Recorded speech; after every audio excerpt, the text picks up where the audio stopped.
Hello everyone.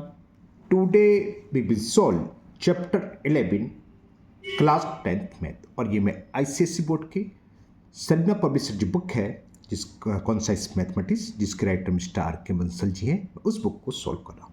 इससे पहले chapter 10 था, वो था अर्थमेटिक प्रोग्रेशन जिसको हम शॉर्ट में एपी बोलते हैं। इस चैप्टर में हम जीपी यानी कि ज्योमेट्रिक प्रोग्रेशन पढ़ेंगे। तो पहले थोड़ा सा मैं इसके बारे में बता दूँ, उसके बाद एक्सरसाइज 11A स्टार्ट करेंगे, है ना। देखो अर्थमेटिक प्रोग्रेशन क्या थी, कोई सीरीज ऐसी जैसे 4, 6, 8 एंड सो ऑन। इनमें क्या था, डिफरेंस सेम होता था ईच टर्म का। पहचान करते थे सेकंड टर्म में से फर्स्ट टर्म को माइनस करते, second term minus first term, तो 6 में से 4 गया 2, और third term minus second term करें तो कितना हो जाएगा, 8 में से 6 गया 2। अगर ये सेम आता है ऐसे एंड सो ऑन आगे अगर लिखते तो हम 10 लिखते हैं ना, फिर 12 आता तो 10 में से 8 गया 12 और 12 में से 10 गया, तब भी सॉरी मैं 10 में से 12 बोल गया, सॉरी 10 में से 8 गया 2 और 12 में से 10 गया तब भी 2। तो ये अगर डिफरेंस सेम आए तो वो कहलाता था कॉमन डिफरेंस, और इस तरह की सीरीज कहलाती थी एपी अर्थमेटिक प्रोग्रेशन, जिसको हम शॉर्ट में एपी बोलते थे। तो ये हम पढ़ चुके हैं अभी तक, है ना। अब आज हम करेंगे ज्योमेट्रिकल प्रोग्रेशन यानी कि जीपी जिसे छोड़ दें। अब होता क्या वो, एपी की तो पहचान में आ गई। तो जब भी आपके एग्जाम में क्वेश्चन आएगा तो आप पहले चेक करेंगे कि एपी है कि जीपी। सीबीएसई में क्या होता है, एपी होती है खाली, तो कुछ चेक करना नहीं, एपी है ही। आपके यहाँ जीपी भी है यानी कि ज्योमेट्रिकल प्रोग्रेशन भी है, तो चेक करेंगे कैसे चेक। अगर डिफरेंस सेम है A2 - A1 = A3 - A2 है तो एपी है, एपी वाले फॉर्मूला लगेंगे, क्योंकि एक से क्वेश्चन होते हैं देखने, बस हमें पहले क्या होगा सीरीज की पहचान करनी होगी, जीपी है कि एपी। अब जीपी क्या होती है, जीपी क्या होती है, एक टर्म है और उसमें हम सेम नंबर से मल्टीपल कर दें। मान लो 2 से मल्टीपल, तो 2 × 6, 6 में 2 से करा 12, 12 में 2 से करा 24 एंड सो ऑन, या डिवाइड कर दें। जैसे मान लो 8 था, 8 में हमने 2 से डिवाइड करा 4, 4 में 2 से डिवाइड करा 2, 2 में 2 से डिवाइड करा 1, और 1 में 2 से डिवाइड करा 1/2, फिर डिवाइड करेंगे तो 1/4 एंड सो ऑन। अब जब एग्जाम में तो ये भी हो सकती है ये भी हो सकती है, तो हम पहले चेक तो कर लें एपी है कि जीपी, उसके बाद सॉल्व करेंगे, है ना। तो जीपी की हम पहचान कैसे करेंगे, सेकंड टर्म में फर्स्ट टर्म से डिवाइड करोगे। A2 का मतलब सेकंड टर्म, या T2 लिख लो आप, एक ही बात है, T2 T1 A2 A1, second term में फर्स्ट टर्म से। तो 6 में 3 से डिवाइड करा, क्या आया 2। अब फिर A3/A2 यानी कि थर्ड टर्म में सेकंड टर्म से डिवाइड करो, क्या आया 12/6, ये भी क्या आ गया 2, ठीक है ना। इसी तरह हम आगे करते चलें तो 24/12, तो ये भी आ गया 2। अगर ये सेम आता है तो यानी कि सीरीज होगी जीपी में, ज्योमेट्रिक प्रोग्रेशन में, ठीक है। अब इसको हम जब ऊपर निकाल देते A2 - A1 A3 - A2, तो ये क्या कहलाता, इसको हम स्मॉल d से रिप्रेजेंट करते थे और ये कहलाता कॉमन डिफरेंस। और यहाँ ये संख्या है जो निकल के आती है, इसे बोलती क्या, ये होता है कॉमन रेशो, कॉमन रेशो, जिसको हम स्मॉल r से डिनोटेट करते हैं, स्मॉल r से रिप्रेजेंट करेंगे। वहाँ हम स्मॉल d से करते थे एपी में, वो कहलाता है कॉमन डिफरेंस, यहाँ कहलाता है कॉमन रेशो, और इसको हम स्मॉल r से रिप्रेजेंट करते हैं। तो ये जीपी की पहचान थी। आज के वीडियो से इतने से काम हो जाएगा। अब इसके जनरल फॉर्मूले लिखते हैं। फर्स्ट टर्म वही होता है, ए से रिप्रेजेंट करेंगे, एल लास्ट से टर्म, आर आपको समझ में आ गया, आर क्या है, कॉमन रेशो 1, डी होता था यहाँ, और एन नंबर ऑफ टर्म। बाकी तो सब सही है, A first term, L last term, N number of term, बस आर अंतर आया, आर है यहाँ कॉमन रेशो, जिसकी वैल्यू क्या होगी A2/A1 या A3/A2 या AN/AN-1, ठीक है। तो एन टर्म ऑफ जीपी निकालना हो तो क्या होगा, जनरल टर्म ऑफ जीपी, ये मालूम होना चाहिए। जनरल टर्म ऑफ जीपी, जिसको हम जनरली AN से रिप्रेजेंट करते हैं, तो ये होता है AR⁻n-1। उसमें क्या होता था A + n-1 × t। यहाँ जनरल टर्म ऑफ जीपी होता है A फर्स्ट टर्म में, R कॉमन रेशो निकालोगे, फर्स्ट कैसे निकालेंगे, सेकंड टर्म में फर्स्ट टर्म से डिवाइड कर दो, किसी भी टर्म में उससे प्रेसिडिंग यानी उससे पहले वाले टर्म से डिवाइड कर दें। तो हम चेक भी करेंगे पहले एपी है कि जीपी है ना, और एपी है तो एपी वाला फॉर्मूला लगेगा, जीपी है तो जीपी, तो आर निकाल देंगे उस फॉर्मूले से और इसमें पुट कर देंगे, निकलेगा। nth टर्म को ही हम लास्ट टर्म बोल देते हैं। अगर किसी चीज़ में एनी टर्म है तो लास्ट टर्म करेगा, तो ये लास्ट टर्म का फॉर्मूला गया n is equal a are raise to the power n minus 1। अब जरा थोड़ा सा हम डिस्कस करते हैं। जैसे हमने एपी के बारे में पढ़ा है कि सेकंड टर्म निकालना हो तो क्या होता है a plus T, third term निकालना हो तो a plus 2d direct use कर सकते हैं, फोर्थ टर्म निकालना हो तो a प्लस 3d, और 10th टर्म निकालना हो तो a प्लस 9d। कहने का मतलब जो भी टर्म निकाला हो उसमें एक डी कम, तो फिफ्थ टर्म है तो a प्लस 14 है ना, 10th टर्म था तो a प्लस 9d। सेम इसी तरह यहाँ होता है। आर एन क्या है, नंबर टर्म। सपोज करो हमें सेकंड टर्म निकालना है तो a2 यानी कि सेकंड टर्म क्या होगा, A R raise to the power n की जगह 2 आ जाएगा, 2 में से बन गया तो कितना हो गया ए आर, आर का मतलब आर की पावर, आर ही लिखेंगे समझाने के लिए लिखा है। थर्ड टर्म निकालना हो तो क्या हो जाएगा a are raise to the power 3 minus 1, और 3 में से बन गया तो क्या हो गया a are raise to the power 2। इसी तरह अगर हम फिफ्थ टर्म निकाल के देखें तो a are raise to the power 5 minus 1 तो हो गया a are raise to the power 4। तो जो टर्म निकाले जैसे उसमें एक डी कम होता है उसमें एक पावर कम हो जाएगी, है ना। A5 निकालना है तो AR4 डायरेक्ट आप फॉर्मूले की तरह यूज कर सकते हैं। A3 निकालना तो AR स्क्वायर। 7 टर्म निकालेंगे तो क्या हो जाएगा AR raise to the power 6। ये कौन सा टर्म हो गया 7 टर्म। क्लियर, इसे हम डायरेक्ट लिख देंगे, n माइनस 1 करने की जरूरत नहीं है, करना चाहे कर दो कोई दिक्कत नहीं, उससे कोई फर्क नहीं पड़ने वाला है। ओके क्लियर ना। चलिए अब जैसे हमने AP में पढ़ा था nth टर्म फ्रॉम लास्ट, यानी कि अगर किसी सीरीज में लास्ट से nth टर्म फाइंड करना हो तो कैसे निकालेंगे। वो क्या हुआ करता था एपी में l minus n minus 1 into T. यहाँ क्या होता है nth term from last, nth term from last, तो ये होता है l into 1 upon are raise to the power n minus 1। ये फॉर्मूला होता है, लेकिन मैं सीधा सीधा ये लिखवा देता हूँ l upon are raise to the power n minus 1। क्यों समझिए, 1 की पावर कुछ भी हो 1 ही होना है, तो केवल r raise to the power n minus, तो आप डायरेक्ट इसे यूज करना, चाहे ये लिख लो एक ही बात है, कोई अंतर थोड़ी ना है। बुकों में जाता है ऐसे फॉर्मूला दे रखा, लेकिन हम मेरी आदत से मैं ऐसे लिखूँ, है ना। तो nth टर्म फ्रॉम लास्ट, किसी जीपी पूरी जीपी दे रखी होगी, पूछेगा लास्ट से थर्ड टर्म निकालो, तो l लास्ट टर्म हो गया, r कॉमन रेशो दे रखा होगा, नहीं दिया होगा तो हम निकाल लेंगे। कैसे, A2 अपॉन A1 या A3 अपॉन A2, सीधा सीधा R का फॉर्मूला जनरल फॉर्मूला क्या कहलाता है AN अपॉन AN माइनस 1, यानी कि किसी भी टर्म में उससे पहले वाले जस्ट पहले वाले टर्म से डिवाइड कर दो R निकल आता है। ये हो गया लास्ट से nth टर्म। तो इस एक्सरसाइज में इन्हीं दो फॉर्मूले से काम हो जाएगा। तो अभी इतनी रहने देते हैं, आगे जब सम वाले आएगी जब सम वाले फॉर्मूले को हम डिस्कस कर लेंगे। एक बात यहाँ भी याद करोगे AP की तरह n कभी भी नेगेटिव नहीं होगा, नेवर नेगेटिव, और ना ही डेसिमल में होगा। क्या n क्या number of term. Number of term क्या हो सकते हैं सीरीज में, 2 होंगे 3 होंगे, 2 और 3 के बीच में सीरीज में कोई मान लो कोई टर्म ये है, सीरीज है 2 4 और 8 समझाने के लिखा है।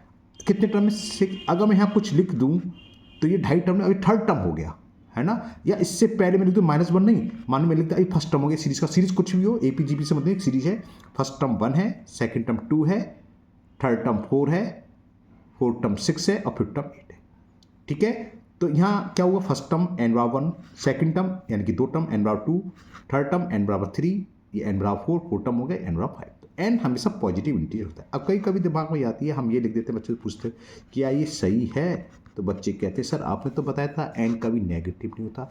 तो वही ये n नेगेटिव नहीं है, ये फर्स्ट टर्म है, n की वैल्यू 1। हाँ A1 की वैल्यू, फर्स्ट टर्म की वैल्यू कुछ हो सकती है, पॉइंट में भी हो सकती है, नेगेटिव में भी हो सकती है, रूट भी हो सकती है। सेकंड टर्म -6 है, लेकिन n बराबर क्या 2, सेकंड टर्म है, यहाँ पॉइंट में भी हो सकता है भाई, सीरीज तो ये भी हो सकती है 1.2 1.4 1.6 एंड सो ऑन। ये क्या हो गई AP हो गई, है ना। अब कहोगे सर पॉइंट में आ गई, तो अन तो क्या है, ये क्या है फर्स्ट टर्म है, ये क्या है सेकंड टर्म, ये क्या है थर्ड टर्म, ये फर्स्ट टर्म की वैल्यू है। टर्म कौन सा फर्स्ट, तो n तो ये है, यहाँ n क्या है 2, ये n 3 थर्ड टर्म की वैल्यू पॉजिटिव भी हो सकती है, नेगेटिव भी हो सकती है, रूट में भी हो सकती है, रेशनल कुछ भी हो सकती है, उससे कोई फर्क नहीं है। बात क्लियर। n का मतलब समझिए ये वैल्यू है फर्स्ट टर्म की वैल्यू, ये फर्स्ट टर्म की वैल्यू -5 है, ना कि फर्स्ट टर्म का तो 1, तो n 1 ही है। यहाँ 2 टर्म तो n बराबर 2, अगर यहाँ तक सीरीज है तो n बराबर 3, यहाँ तक नहीं तो n बराबर 4। क्लियर। तो सेम GP में भी n क्या होगा पॉजिटिव इंटीजर्स। चलिए अब ज़्यादा ना टाइम वेस्ट करते हुए स्टार्ट करते हैं एक्सरसाइज को, है ना, कौन सी कहलाएगी 11A। क्वेश्चन पहला एमसीक्यू टाइप क्वेश्चन है। Choose the correct answer from the option given below. If the first term of a GP is 8 and it's common ratio is -2, the third term of GP is, third term क्या होगा। चलिए पहला सवाल है तो इसको detail से ही कर देते हैं। तो क्वेश्चन नंबर फर्स्ट का ए, यहां कह रहा था first term of GP is 8, यानी कि ए की वैल्यू हमें 8 दे रखी है और कॉमन रेशो हमने बताया अभी 8 से रिप्रेजेंट करते हैं और ये गिवन है -2। थर्ड टर्म पूछा है A3, फॉर्मूला क्या होता है AR raise to the power n-1, general term AN, है ना। A3 पूछा तो n की जगह 3 रख दें, A की वैल्यू 8, R की पावर, और सॉरी R की वैल्यू पुट करना भूल गया, R की जगह ब्रैकेट में R की वैल्यू -2 और इसकी पावर 3 -2, तो 8 इंटू -2 की पावर 3 में से 1 हुआ है 2 के लोगे, 3 में से बन गया 2, है ना, n-1 फॉर्मूला होता है सीधा। तो -2 का स्क्वायर क्या होगा, -2 इंटू -2 +4 और 4 8 जा 32, तो ये आंसर हो गया। थर्ड टर्म की वैल्यू आ गई 32, जो कि हमें थर्ड ऑप्शन में गिवन है, तो option third is the correct option. Clear, बात समझ में आ गई। अब जरा थोड़ी सी मैं अभी इसको और डिस्कस करूँ, तो पहला क्वेश्चन था इसलिए पूरा फॉर्मूला लिख दिया। अभी हम थोड़ी देर पहले डिस्कस कर रहे थे, अगर हमें थर्ड टर्म निकालना है तो एक पावर कम, तो डायरेक्ट आप AR स्क्वायर लिख सकते हो, वही था AR स्क्वायर आया सपरेट करने का, तो डायरेक्ट ये पुट कर दोगे, ए की वैल्यू पुट करो, जो भी दे रखी है क्वेश्चन में, अलग अलग क्वेश्चन में अलग होगी, और जो भी आएगा आंसर तो सेम ही आएगा, आंसर तो बदल नहीं जाएगा। तो थर्ड टर्म की वैल्यू आ गई 32। क्लियर, करते हैं इसका B part. B part, the fourth term of GP 16, तो मैं लिख देता हूँ A4 हमें दे रखा है 16, ठीक है ना, फोर्थ टर्म, एंड 8 नहीं 7th, and 7th term is 128, A7 is 128 term, sorry 128 value रखी है। तो पूछा है देन द कॉमन रेशियो कैसे करेंगे। A4 इस हिसाब से क्या होगा बताया था, एक पावर कम हो जाती है तो AR raise to the power 3, ये AR की शॉर्ट में बोल देते लोग, तो AR raise to the power 3 equal to 16, इसको डाल दो इक्वेशन फर्स्ट। A7 दे रखा है तो A7 क्या होगा AR raise to the power 6, ये कितना दे रखा है 128, पावर किसकी बड़ी है नीचे वाले की, तो सेकंड इक्वेशन फर्स्ट से डिवाइड कर दो, और अगर आप फर्स्ट में सेकंड से कर दो तब भी कोई फर्क नहीं है, आंसर सेम आएगा, है ना। तो मैंने शॉर्ट में लिख दे रहा हूँ क्योंकि MCQ है, समझ में आ गया। सेकंड इक्वेशन फर्स्ट से डिवाइड करा तो लेफ्ट में लेफ्ट से डिवाइड होगा, तो क्या होगा AR6 अपॉन AR3 या R3 बोलो जिसे 128 अपॉन A से A कैंसिल, पावर ऊपर जाती तो माइनस हो जाती है, एक्सपोनेंट रूल पढ़ा है, तो 6 में से 3 गया 3 बचेगा, ठीक है ना। 16 की टेबल तो याद होगी, अगर 16 8 जा होते हैं मालूम होना चाहिए, नहीं याद तो 4 की तरह 4 4 जा 16, 4 3 जा और 4 2 जा, 4 से 8 बार कैंसिल, कहने का मतलब गलत नहीं होना चाहिए, टेबल याद होनी चाहिए। हमने देखा कुछ बच्चे टेबल भी नहीं याद होती है। तो 8 क्यू, तो 8 किसका क्यू होता है 2 का क्यू, तो कंपेयर करें तो R की वैल्यू कितनी आ गई 2, तो कॉमन रेशियो पूछा था, कॉमन रेशियो R ही होता है, तो R आ गया 2, जो कि हमें फर्स्ट ऑप्शन में ही गिवन है, तो option first is the correct option. Easy है, जैसे AP थी इसी तरीके से आपकी GP है और EG भी है। Okay, C part 2x + 2 and 3x + 3 are 2 consecutive term of GP। मैं लिख देता हूं 2x + 2, एक टर्म तो ये दे रखा है, और एक दे रखा है 3x + 3, दूसरा टर्म दे रखा है 3x + 3, और ये कॉन्सिक्यूटिव टर्म है कि लगातार है, एक के बाद एक वाले, है ना, कॉन्सिक्यूटिव लगातार होते जानते हो।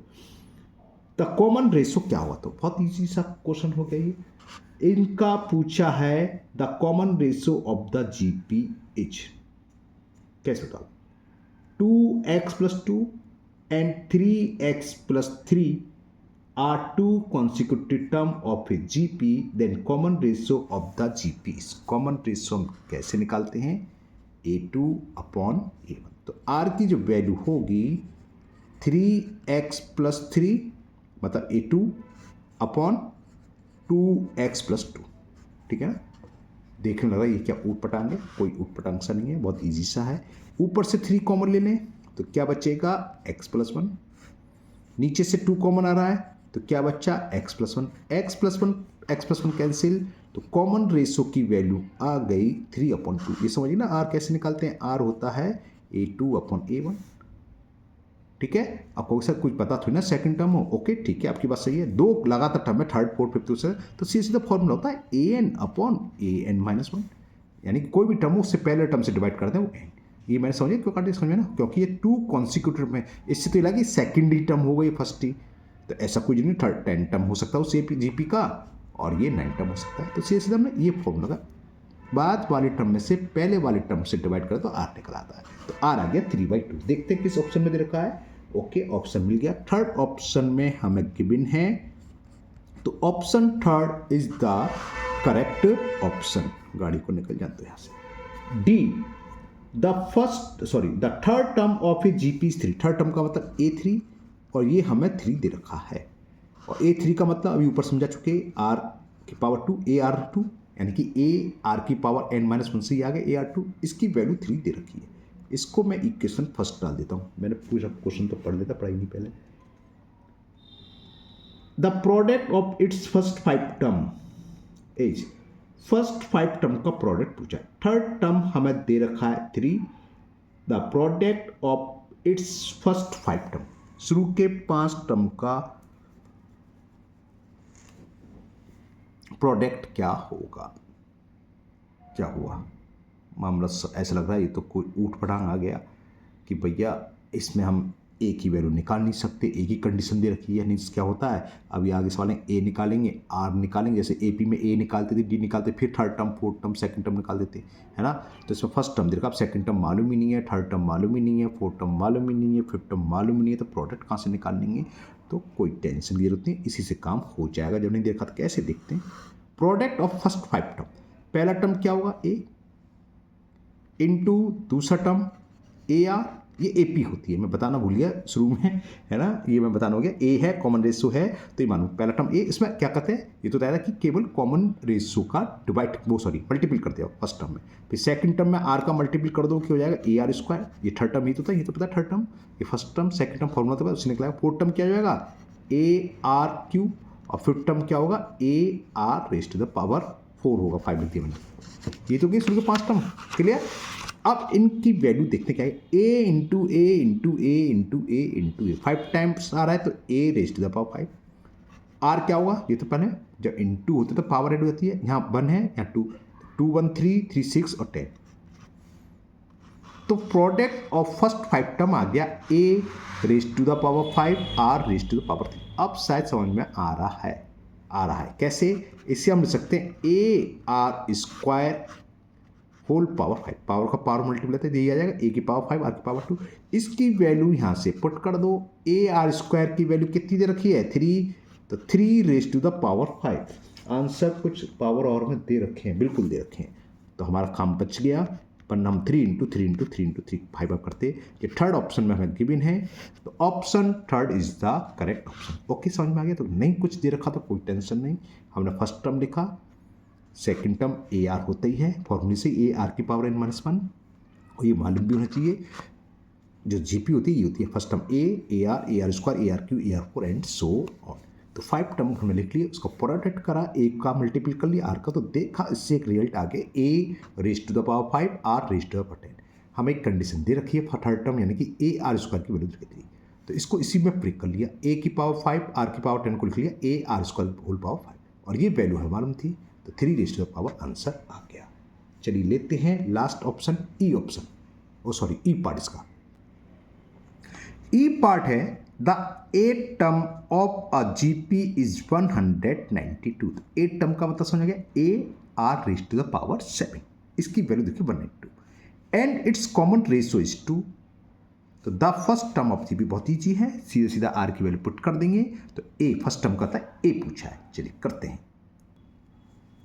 तो यहां पर 8 टर्म यानी कि A8 दे रखा है, इसकी वैल्यू हमें दे रखी है, कहाँ गया था 192, और A8 का मतलब AR⁻7 7, 8 टर्म ही दे रखा है।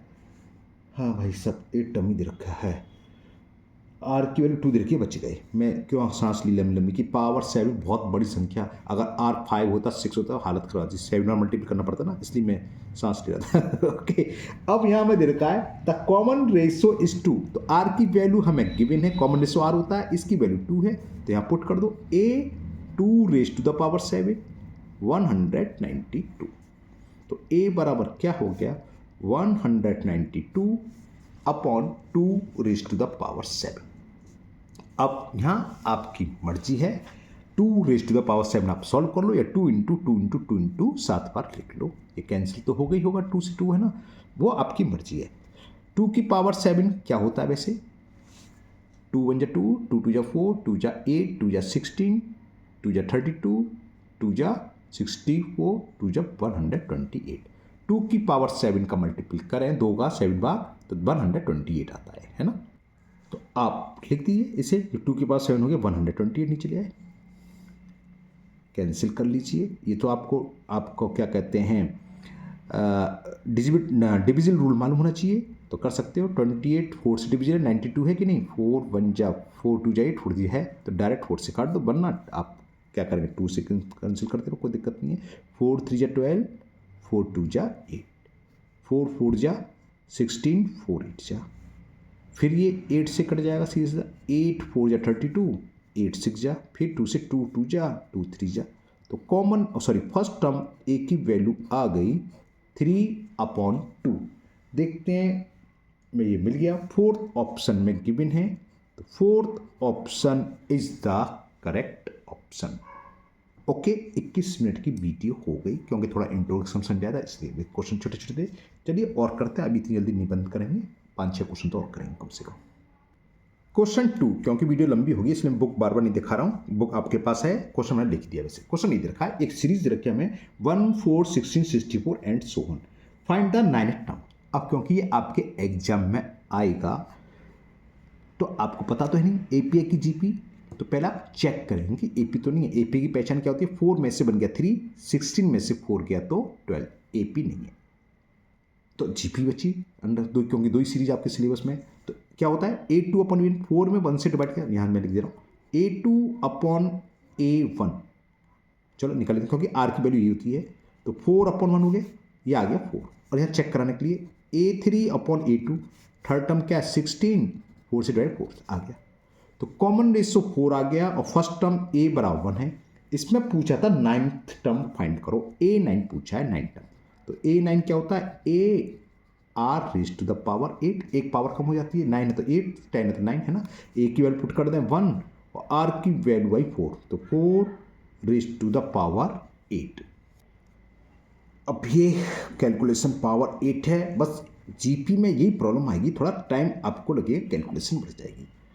तो 4 4 जा 16, समझ 8 बार मल्टीपल करना है, चलो मैं कर रहा हूँ 4 into 4 into 4 into 4 into 4 into 4, 1 2 3 4 5 6 7 8, 2 की पावर 10 तो याद होना चाहिए 1024 होता है, 2 की पावर 2 के बाद 16 हो गया, वो भी कर सकते थे, 2 की पावर 10 1024 और 32 कर देते, हाँ ये भी कर सकते थे। तो देखो 4 4 जा 16 और 4 4 जा 16, 16 16 होते हैं 256, फिर वही 4 4 जा 16, 4 4 जा 16 16 256। अब मैं वीडियो पॉज करके इसका मल्टीपल करके बताता हूँ कितना है, क्योंकि ऐसे करूँ तो टाइम वेस्ट हो जाएगा। ओके, तो ये मैंने कर लिया, और ये आ गया 65,536, तो 65,536। अगर पावर ज़्यादा बड़ी है, 10 है 12 है, तो पावर में आंसर सोच सकते हैं, 4 रेज़ टू द पावर 8 भी छुड़ जाओगे, तो ये आपके टीचर के ऊपर है, टीचर नंबर काट ले ना काटे, हम नहीं काटते है ना, क्योंकि बड़ी होती है पावर 10 12 तो इतना टाइम थोड़ी ना होता है, तो हम नंबर नहीं काटते। Third part, find the 7 term of GP. अब एक जीपी दे रखी है हमें 1√3 3 3√3, तो यहां पर फर्स्ट टर्म कितना हो गया 1। अब यहां पर हमें लिखा हुआ already find the 7 term of GP, तो चेक करने की जरूरत ही नहीं, जीपी तो होगी, तो डायरेक्ट कॉमन रेशियो निकाल लो। कॉमन रेशियो क्या होता है A2 अपॉन A1, तो √3 अपॉन 1, तो यानी कि √3 आ गया, आर की वैल्यू आ गई √3, A1 आ रही है। पूछा क्या था 7 टर्म, तो तो A7 पूछा है। A7 क्या होगा, A R raise to the power 6, A की वैल्यू 1, आर की वैल्यू √3, इसकी पावर 6। √3 का मतलब समझते हो, √3 का मतलब 3 की पावर 1/2 और इसकी पावर 6 है। 2 से 6 3 बार कैंसिल, तो 1 into 3 raise to the power 3। ये आप जानते हैं 3 की पावर 3 का मतलब 3 3 9 3 27, 27 बन जाए 27। तो A7 यानी कि 7 टर्म की वैल्यू आ गई 27। तो ये कंप्लीट हुआ। छोटे छोटे क्वेश्चन है, तो जितने क्वेश्चन खींचे जा सकेंगे आज खींच लेते हैं। क्वेश्चन नंबर 4 सेम ऐसी है, find the 8 term of the sequence. अब यहाँ सीक्वेंस लिख रहा, हाँ क्योंकि ये जीपी की एक्सरसाइज में तो अंडरस्टूड है जीपी ही होगी, लेकिन मैं इसलिए बार बार बोल रहा हूँ क्योंकि एग्जाम में तो कोई सा भी सवाल हो सकता है, जीपी का भी हो सकता है, एपी का। तो आप चेक करेंगे पहले कि एपी में है कि जीपी में, वो दिख ही जाता है सामने कि एपी है कि जीपी है। तो 3/4 सेकेंड टर्म दे रखा है 1 होल 1/2 और third term 3 and so on. और इसका हमें 8 टर्म यानी कि A8 फाइंड करना, मैंने यहाँ लिख दिया। तो अभी इससे पहले सॉल्व करेंगे। 3/4 2 1 जा 2 प्लस 1 3, तो 3/2 3 एंड सो ऑन। तो देखो यहाँ साफ साफ दिखाई दे रहा है जीपी है। कैसे, इसमें 2 से मल्टीप्लाई कर दें तो ये आ जाएगा, फिर 2 से मल्टीप्लाई 2 से 2 कर 3, तो जीपी है। चेक ऐसी हो गई। तो हमें ए यानी कि फर्स्ट टर्म कितना है 3/4, आर निकाल लेते हैं। आर क्या, A2 की वैल्यू क्या 3/2 अपॉन A1 3/4, ये 4 ऊपर चला जाता है, तो ये हो जाएगा 3 इंटू 4 अपॉन 2 इंटू 3। पूरा डिटेल में समझा दिया मैंने। 3 से 3 कैंसिल, आर से 2, वहीं से चेक हो रहा था कि 2 का मल्टीपल होता है, आर 2 ही आना था। तो ये आर की वैल्यू आ गई 2। ए बराबर मालूम है और आर की वैल्यू दे रखी है, तो कुछ भी टर्म निकालो। A8 टर्म पूछा है, तो 8 टर्म क्या होता है, A are raise to the power 7। मैं चलो एक बार लिख दूं, ये आता वहीं से है, R raise to the power n-, N की जगह 8 रखा तो n में से बन गया 7। ए की वैल्यू दिखाई दे रही है 3/4, आर की वैल्यू 2 की पावर 7, तो 2 की पावर 7 नीचे क्या 4, तो उससे 2 की पावर 7 को 2 इंटू 2 लिखना कट जाएगा इससे। 2 इंटू 2 इंटू 2 इंटू 2 साबिन हो गए 1 2 3 4 5 6 7, या 2 की पावर 2 नीचे लिख लो, ऊपर ले जाएंगे तो 2 की पावर 5, और 2 की पावर 5 होता है 32। अब फिलहाल मैंने ऐसे लिख लिया, तो काट दे 2 बन जा 2, 2 2 जा 2 बन जा 2 बन जा, तो 1 2 3 4 5 कितना हो गया 2 2 जा 4 2 जा 8 2 जा 16 2 जा 32। 32 में 3 से करेंगे तो 96 आ जाएगा। तो इसका आंसर हो गया 96। तो 8 टर्म की वैल्यू हो गई 96। चलिए करते हैं नेक्स्ट क्वेश्चन नंबर 5। क्वेश्चन ये था 5, find the next 3 term of the sequence. एक सीक्वेंस दे रखा है, नेक्स्ट 3 टर्म साफ साफ दिखाई दे रहा है। √5 से 5 आ गया, चलो हो सकता है यहाँ समझ में आए। फिर 5 में किससे मल्टीपल कर रहा है, √5, यानी कि हम √5 का मल्टीपल कर रहे हैं। तो नेक्स्ट टर्म क्या होगा, इसमें √5 से मल्टीपल कर दें तो 25 आ जाएगा, क्योंकि √5 इंटू √5 5 हो जाएगा, 5 5 जो 25, फिर आ जाएगा 25 √5, फिर आ जाएगा 125। लेकिन ऐसे नहीं करना है, एग्जाम में आएगा तो हम फायदा कैसे करेंगे, इस तरीके से। ए की वैल्यू कितनी है √5, अब आर निकालना है। अब देखो 5/√5 आपको दिक्कत होती हो रेशनलाइज करने में, बड़ा लगता है, तो A3/A2 भी तो कर सकते हैं, आर की वैल्यू ऐसी तो निकाल सकते हैं A3/A2। तो A3 की वैल्यू कितनी है 5√5/5, 5 से 5 कट गया, तो क्लियर हो गया, ए भी √5 है, आर भी √5 है। नेक्स्ट 3 टर्म यानी कि हमें 4 टर्म 5 टर्म 6 टर्म निकालना। 3 टर्म तो दे रखा है, तो A4 क्या हो गया ARQ, ए की वैल्यू √5 और आर की वैल्यू भी √5, इसका क्यू, तो क्यू का मतलब समझ गए, √5 का 3 बार मल्टीपल, √5 इंटू √5 इंटू √5, √5 इंटू √5 क्या होगा 5, √5 इंटू √5 क्या होगा 5, तो 4 टर्म की वैल्यू आ गई 25। ठीक है ना।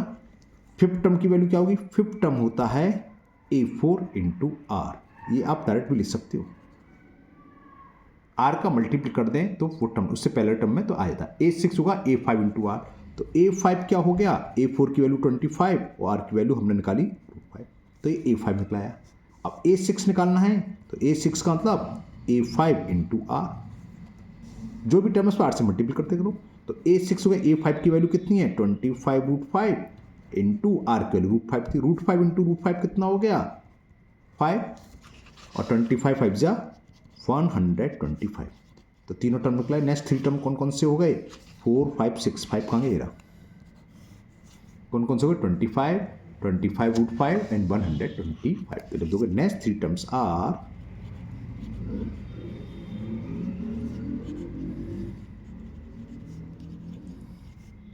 25, 25 रूट 5 एंड 125। तो ये क्वेश्चन कंप्लीट हुआ। चलिए करते हैं नेक्स्ट क्वेश्चन नंबर 6। क्वेश्चन 6 है आपका, find the 7 term of the GP. ये हमें देखा है जीपी है, इसका हमें 7 टर्म फाइंड करना है। तो पहले ए की वैल्यू निकाल लो। ए की वैल्यू क्या है? फर्स्ट टर्म कितना है? √3 + 1। अब आर निकाला है, क्या होता है? A2/A1 या A3/A2 कर लो। A3/A2 करेंगे तो क्या आएगा? √3 - 1/2, ठीक है ना। और ये इसका आर हो जाएगा। लेकिन मैं इसको ऐसे ना करके, अब क्योंकि आपको सिखाना भी है, मान लो A2/A1 करें तो कैसे करेंगे, क्योंकि अब सवाल का स्टैंडर्ड बढ़ता जाएगा धीरे धीरे। A2 फर्स्ट टर्म में 1 और A2 सेकेंड टर्म में 1 और इसका वैल्यू है फर्स्ट टर्म की √3 + 1। अब ये दोनों देखने में तो अंतर लग रहा है कि अगर हम A3/A2 निकालें तो ये आ रहा है, A1/A3 देखने में अंतर लग रहा है, देखने में ही लग रहा है, लेकिन दोनों सेम है। कैसे सेम है?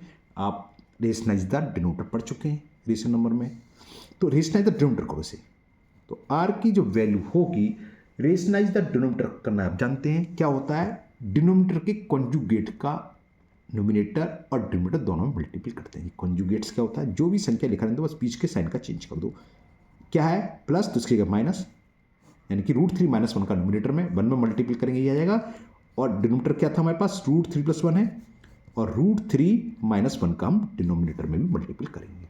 करने को वहीं डायरेक्ट लिख देता A3/A2, एग्जाम में भी आप डायरेक्ट ही लिख देना, लेकिन आपको मालूम होना चाहिए कैसे आएगा, इसलिए मैंने जानकर A2/B। इससे पहले मैंने जो क्वेश्चन करा था एक था ना, मैंने डायरेक्ट कर दिया था A3/A2 करके, तो ये सेम ही आता है, इसलिए मैंने कर रहा हूँ इसे। तो आर की वैल्यू क्या हो गई कि आपको सीखना आना चाहिए, आपको मालूम होना चाहिए। A + B × A - B क्या होता है? Identity A² - B²। ए की वैल्यू क्या है? √3, तो √3 का स्क्वायर, और बी की वैल्यू क्या है? 1 का स्क्वायर। तो इतना टाइम जरूर वेस्ट हुआ, थोड़ा टाइम लग गया, लेकिन आपको क्लियर हो जाएगा। √3 का स्क्वायर 3, 1 का स्क्वायर 1। तो आर की वैल्यू आ गई √3 - 1/2। देखो वही आ रही थी, A3/A2 कर रहे तब भी वो आ रही थी, अब भी यही, तो सेम ही है, ठीक है ना। तो इसलिए करा कि पता होना चाहिए आपको कहाँ से आया, कहाँ से आया। अब इसमें पूछा क्या है? 7 टर्म। A7 क्या होता है? AR⁻6। ए की वैल्यू हमें दे रखी है √3 + 1। आर की वैल्यू हमने निकाली √3 - 1 और /2, इसकी भी पावर 6। ओके, अब इसको थोड़ा ज़्यादा ध्यान से समझना। अगर यहाँ कुछ और होता तो मैं इसको ऐसे छोड़ देता, लेकिन ये अगर कॉन्जुगेट्स है तो एक बार इसका अगर मल्टीपल इसमें कर दें तो वही A² - B² की हो जाएगा, है ना। तो इसको बाहर ले लो, मतलब क्या है? √3 + 1, और यहाँ से एक पावर मैंने बाहर लिख ली √3 - 1, तो ये कितना रह गया? √3 - 1 की पावर 5। ये समझ गए? करेंगे तो वो जाएगा 6। इसको पावर को 6 को मैंने लिख लिया √3 - 1 की पावर 5 × √3 - 1 की पावर 1। ऐसा क्यों करा? क्योंकि यहाँ से एक रिजल्ट आ रहा है, और 2 की पावर 6 होल इसकी पावर 6 का मतलब इसकी पावर 6 है और इसकी पावर 6 है, अपॉन में 2 की पावर 6 इसकी। अब ये वही फिर A + B × A - B, फिर वही आइडेंटिटी हो गई क्या? √3 का स्क्वायर - 1 का स्क्वायर, ये पूरा मिलकर, और ये ऐसे रहेगा। इसको हम सॉल्व नहीं कर सकते, सॉल्व तो खैर कर सकते हैं 11th 12th में आके एक्सपोनेंट बाइनोमियल एक्सपोनेंशियल का इसके फॉर्मूले से, लेकिन आप फिलहाल ही छोड़ देंगे 10th स्टैंडर्ड में। और अपॉन में 2 की पावर 6 कितना होता है? 32, 64, 2 × 2, 2 × 4, 2 × 8, 2 × 16, 2 × 32, और छठा आ गया 64, तो ये हो जाएगा 64। अब ये A² - B² क्या होगा? 3 का स्क्वायर, √3 का स्क्वायर 3 और 1 का स्क्वायर 1, और इसको हमें ऐसे रहने देना है √3 - 1 की पावर 5, अपॉन में क्या है? 64। 3 में से 1 गए तो कितना बचेगा? 2/64 √3 - 1 2 से ये 32 बार कैंसिल, तो ये अब फाइनल आंसर आ गया 1/32 √3 - 1 5। ओके, तो मुझे उम्मीद है आपको ये सवाल अच्छे से समझ में आ गया होगा। आज के वीडियो में इतने ही क्वेश्चन रहने देते हैं, आगे के सवाल हम नेक्स्ट वीडियो में करेंगे। मुझे उम्मीद है आज के सभी क्वेश्चन आपको बहुत अच्छे से समझ में आ गए होंगे। फिर भी अगर आपको किसी क्वेश्चन में अभी भी डाउट है तो आप किसी भी वीडियो के कमेंट बॉक्स में कमेंट करें, मैं उस क्वेश्चन को और अच्छे से समझाने की कोशिश करूँगा। उसका एक अलग से वीडियो बना के सेपरेट अपलोड कर दूंगा। अगर आप लोग पहली बार चैनल पर आए हैं तो चैनल को सब्सक्राइब करना ना भूलें, साथ ही साथ बेल आइकन जरूर प्रेस करें, जिससे आगे जो भी वीडियो अपलोड होगी उसका नोटिफिकेशन आपको मिल जाएगा और वो वीडियो आपकी मिस नहीं होगी। इस वीडियो को अपने दोस्तों को भी शेयर करें, जिससे वो भी इसका फ़ायदा उठा सकें। फिर मिलते हैं नेक्स्ट वीडियो में। Thank you, have a nice day.